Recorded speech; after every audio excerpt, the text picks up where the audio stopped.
வணக்கம். ஜோதிட ரகசியங்கள் நேயர்கள் அனைவருக்கும் வணக்கம்.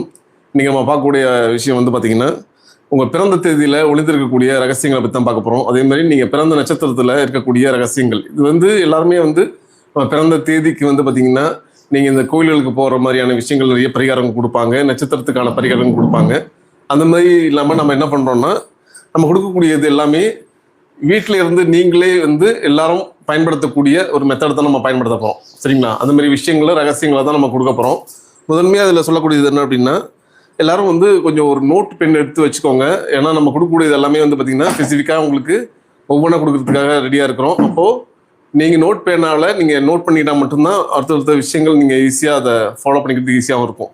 இது லைவ் போயிட்டுருக்கு. லைவில் கூட நீங்கள் அடிக்கடி பார்த்துக்கலாம். இருந்தாலும் கூட நீங்கள் இப்போ பார்த்துட்டு இருக்கிற நேயர்கள் நோட் பெண்ணை வச்சுக்கிட்டு நீங்கள் நோட் பண்ணிட்டீங்கன்னா, உங்கள் குழந்தைகள் வந்து படிப்புக்கு என்ன மாதிரியான விஷயங்கள் பண்ணணும், வியாபாரங்கள் பண்ணுறவங்களுக்கு என்ன மாதிரியான விஷயங்கள் பண்ணால் வியாபாரம் நல்ல ஒரு நிலையை அடைய முடியும்.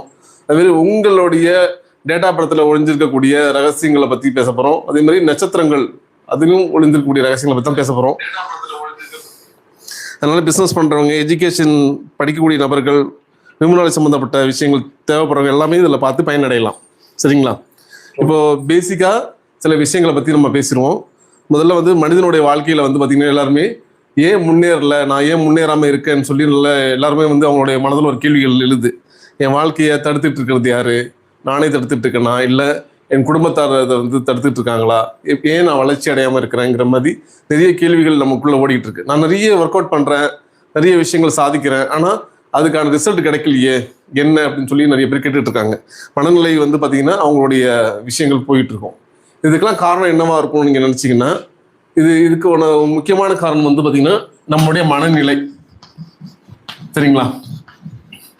மனநிலை அப்படிங்கிறது, இந்த நிலைன்னு ஒரு விஷயம் சொல்கிறோம் இல்லையா, மனதம் அப்படிங்கிறது காலையில் நீங்கள் யோசிக்கிற விஷயத்த இப்போ யோசிக்கிறீங்களா கேட்டால் கிடையாது. அப்போ மனதில் எண்ணங்கள் ஓட்டங்கள் நிகழ்ந்துக்கிட்டே இருக்குது. அப்போ நிகழக்கூடிய விஷயத்தில் நம்ம காலையில் ஒரு விஷயம் யோசிக்கிறோம், அடுத்த நிமிஷமே அடுத்த செகண்டே வேறு விஷயத்துக்கு மாறிடுறோம். நம்ம நிலை வந்து மாறிக்கிட்டே இருக்குது. அப்போ ஒரே நிலையில் இந்த மனது இருக்கிறது இல்லை. அப்போ மனம் நிலை மாறிக்கிட்டே இருக்குது. அப்போ மாறிக்கிட்டு இருக்கும்போது நம்ம செய்யக்கூடிய செயல்பாடுகளும் செயல்களும் மாறிக்கிட்டே இருக்குது. இப்போ இது மாற மாற என்ன ஆகுது அப்படின்னா, நம்ம எதிர்பார்க்கக்கூடிய வளர்ச்சி அப்படிங்கிறது நம்மகிட்ட கிடைக்காம இருக்குது. அப்போது இதை நிரந்தரமாக ஒரே நிலையாக வைக்கிறதுக்கு நம்ம என்ன பண்ணணும், அதுதான் அதில் உள்ள ரகசியத்தை நம்ம வந்து வெளிப்படுத்த போகிறோம். சரிங்களா? அதுமாதிரி எப்பயுமே வந்து பார்த்திங்கன்னா ஒருடைய மனநிலை இருக்கு இல்லையா, அது என்னவா இருக்கும்னா ஒரே இடத்துல நிலைச்சு நிற்கிறது இல்லை. அது இடத்துக்கு தகுந்தாற் போல நம்ம பார்க்கக்கூடிய விஷயங்கள், பேசக்கூடிய விஷயங்கள், காதல் கேட்கக்கூடிய விஷயங்கள் தகுந்தாற் போல மாறிக்கிட்டே இருக்குது. அப்போது இது மாறிக்கிட்டே இருக்குது. இது மாற மாற என்ன ஆகுது, நான் ஒரு விஷயம் முன்னாடி யோசிச்சு விஷயத்த நான் என்னோட மனநிலையிலே மாற்றிக்கிட்டே இருக்கேன். சரியா? இப்போ ஒரு விஷயம் நல்லதுன்னு யோசிச்சு வச்சுருப்பேன். என்னுடைய எண்ணங்களில் வேறு வேறு விஷயங்கள் உள்ளே வர வர அந்த எண்ணத்தை நான் என்ன பண்ணுறேன், நடக்கக்கூடிய நம்ம நினச்சிக்கிட்டு இருந்த விஷயம் தப்பு அப்படிங்கிற எண்ணத்துக்கு நான் போயிடுறேன். இப்போ இது மாதிரி மாறிட்டே இருந்துச்சுன்னா நம்மளுடைய நிலை அப்படிங்கிறது அங்கே இருக்காது. இதுதான் நம்ம என்ன பண்ணுறாங்கன்னா ஹெட்ஸ்ன்னு சொல்கிறோம். நம்ம ஃப்ரீக்வன்சி, நீங்கள் என்ன மனநிலையில் ஒரு விஷயத்தை யோசிக்கிறீங்க அதை பொறுத்து தான் உங்களுடைய வாழ்க்கை மாறும், நீங்கள் ஜெயிக்க முடியும். அப்போ என்ன மனநிலையில் நீங்கள் யோசிக்கிறீங்க, என்ன மனநிலையில் நீங்கள் அந்த விஷயத்தை செய்கிறீங்க, என்ன மனநிலையில் நீங்கள் அந்த விஷயத்தை உள்வாங்கினீங்க அப்படிங்கிற விஷயத்தை கொண்டு தான் நம்மளுடைய வாழ்க்கை தரம் உயர்ந்துகிட்டே இருக்குது. சரிங்களா? என் வாழ்க்கை தரம் ஏன் உயரலைன்னா இந்த ஃப்ரீக்வன்சிங்கிறது ஒரு விஷயம் இருக்குது. ஹெட்ஸ் ஃப்ரீக்வன்சி சொல்கிறோம். இந்த ஹெட்ஸ் ஃப்ரீக்வன்சியை வந்து பார்த்திங்கன்னா லோ லெவல்லேருந்து ஹை லெவல் வரையும் பிரிச்சுருக்குறாங்க. நீங்கள் கூகுளில் கூட போய் பார்த்தா தெரியும். ஹியூமன் ஃப்ரீக்வன்சின்னு போட்டிங்கன்னா அந்த ஃப்ரீக்வன்சியினோட அளவு முறைகள் வரும். இப்போ இந்த அளவு முறைகளில் நம்ம என்ன அளவு முறையில் நம்ம இருக்கோங்கிறது அதில் காட்டிடும். சரிங்களா? அப்போது அந்த அளவு முறையில் நம்ம இருக்கிறதுக்கு நம்ம என்ன பண்ணணும், நம்ம நிலையை மாற்றிக்கிறதுக்கு என்ன பண்ணணுங்கிற விஷயங்கள்லாம் ரகசியங்கள்லாம் அதில் ஒழிஞ்சிருக்கு. சரி, அதை பற்றி தான் இன்றைக்கி நம்ம முழுமையாக பார்க்க போகிறோம். மனிதர்கள் வந்து பார்த்திங்கன்னா எப்பயுமே என்ன பண்ணுறாங்கன்னா, நமக்கு நடக்காத விஷயத்தை பற்றி தான் அதிகமாக யோசிக்கிறோம், நடக்கிற விஷயத்தை பற்றி யோசிக்கிறது இல்லை. அதிகமாக மனநிலை எப்படி இருக்குன்னா, ஒரு வீட்டில் நீங்கள் வசிக்கிறீங்கன்னா அந்த வீட்டில் வந்து பார்த்திங்கன்னா அதிகமாக கேட்கக்கூடிய ஒளின்னு ஒன்று இருக்கும்ல, அந்த ஒளி எப்படி இருக்குன்னா, வீட்டில் ஒருத்தவங்க டிவி போடுறீங்க, டிவி ஆன் பண்ண உடனே அதில் சீரியலோ மற்ற விஷயங்களோ ஏதோ ஓடுது. அது ஓடும் போது அந்த ஃப்ரீக்வன்சி லெவலுக்கு நம்மளுடைய பார்க்கக்கூடிய அந்த நிகழ்ச்சியானது அந்த ஃப்ரீக்வன்சி லெவலுக்கு கொண்டு போய் நம்மளுடைய மனதிலே கொண்டு போயிடுது. ஒரு மனிதன் யோசிக்கக்கூடிய விஷயம் என்னென்னா 3 விஷயம்தான். ஒன்று, கடந்த காலத்தில் நடந்த கவலைகள் கசப்புகளை பற்றியும் விருப்புகளை பற்றியும் யோசிச்சுட்டு இருப்பாங்க ஒரு நாளைக்கு.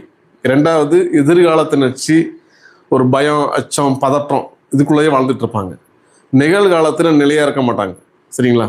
இந்த மனிதனாக பிறந்த நம்ம எல்லாருமே இந்த 3 விஷயத்தை பற்றி யோசிப்போம். நிகழ்காலத்தில் வாழ்றது இல்லை, கடந்த காலத்தில் நடந்த தவறுகளையும் கசப்பான விஷயங்களையும் நினச்சி நம்ம வாழ்க்கையை ஓட்டிகிட்டு இருக்கோம். இன்னொன்று எதிர்காலத்தை நினச்சி பயந்துட்டு இருக்கோம். இதுதான் நடக்குது. அப்போ அந்த நிலையான ஒரு விஷயம் ஏன் வாழ்க்கையில் நடக்கலைங்கிறதுக்காக சொல்ல வரேன். நீங்கள் நிகழ்காலத்தில் நிலையாக ஒரு விஷயம் ஒரு ஃப்ரீக்வன்சியில் இல்லைன்னா அது உங்களால் வாழ்க்கையில் ஜெயிப்பதற்கான வழிவகை இருக்காது. சரிங்களா? இப்போ பார்க்கக்கூடிய நேர்கள் இது உங்களுடைய வாழ்க்கையை அடுத்த கடத்து கொண்டு போகிறதுக்கான வழிமுறையை பற்றி நம்ம பேசிகிட்டு இருக்கோம். அதனால் இப்போது நம்ம இந்த சப்ஜெக்டுக்குள்ளே போயிடலாம். 9, 18, 27 தேதியில் பிறந்தவர்களும் மிருகசிரிஷம், சித்திரை, அபிட்டம் இந்த நட்சத்திரத்தில் பிறந்தவர்களுக்கானது அதிர்ஷ்ட படங்களை பற்றி பார்க்க போகிறோம். இதில் சிங்கம், குதிரை இதெல்லாமே அதிர்ஷ்ட படங்களாக வரும். சூரியன், மலை உச்சி, தீபம் இதெல்லாமே அதிர்ஷ்ட படங்களாக வரும். உங்களுக்கு கழுகு படத்தையும் நீங்கள் சேர்த்துக்கலாம். இதில் கழுகு இது உங்களுக்கு அதிர்ஷ்ட படங்களாக வரும். 9, 18, 27 பிறந்தவர்களுக்கு மிருகசீரிஷம், சித்திரை, அபிட்டம் நட்சத்திர பிறந்தவர்களுக்குமானது சிங்கம், குதிரை, சூரியன், மலை உச்சி, தீபம், கழுகு இந்த படங்கள் அதிர்ஷ்ட படங்களாக வரும். அதே போல் இவங்களுக்கு பணவரவு தரக்கூடிய ராகங்களை பற்றி பார்த்துடலாம். ரேவதி,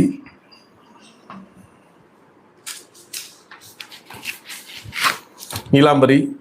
நீலாம்பரி அப்படிங்கிற ராகத்தை நீங்கள் பயன்படுத்திக்கலாம். ஆனந்த பைரவி, ஹிந்தோளம் அப்படிங்கிற ராகத்தையும் நீங்கள் பயன்படுத்திக்கலாம். சரிங்களா? அதுமாரி என்ன ஹெட்ஸை இவங்க யூஸ் பண்ணணும்னு பார்த்தீங்கன்னா 40 hertz, 10 hertz, 8 hertz, 7.83 hertz, 6 hertz இதெல்லாம் இவங்க பயன்படுத்தலாம். பாருங்க, 9, 18, 27 பிறந்தவர்களும் மிருகசீரிஷம், சித்திரை, அவிட்ட நட்சத்திர பிறந்தவர்களும் சிங்கம், குதிரை, சூரியன், மலை உச்சி, தீபம், கழுகு இந்த படங்களை இவங்க பயன்படுத்தலாம் அதிர்ஷ்டமாக. அதுமாரி கேட்க வேண்டிய பணவரத்தவர்கள் கேட்கக்கூடிய ராகங்கள் வந்து ரேவதி, நீலாம்பரி, ஹிந்தோளம் அப்படிங்கிற ராகங்களை கேட்கலாம். அதுமாரி கேட்க வேண்டிய ஹெட்ஸ் வந்து 40, 8, 10, 7.3, 6 அப்படிங்கிற ஹெட்ஸில் நீங்கள் வந்து கேட்டுக்கலாம். சரிங்களா? இதெல்லாம் வந்து இந்த தேதியில் பிறந்தவர்களுக்கானது.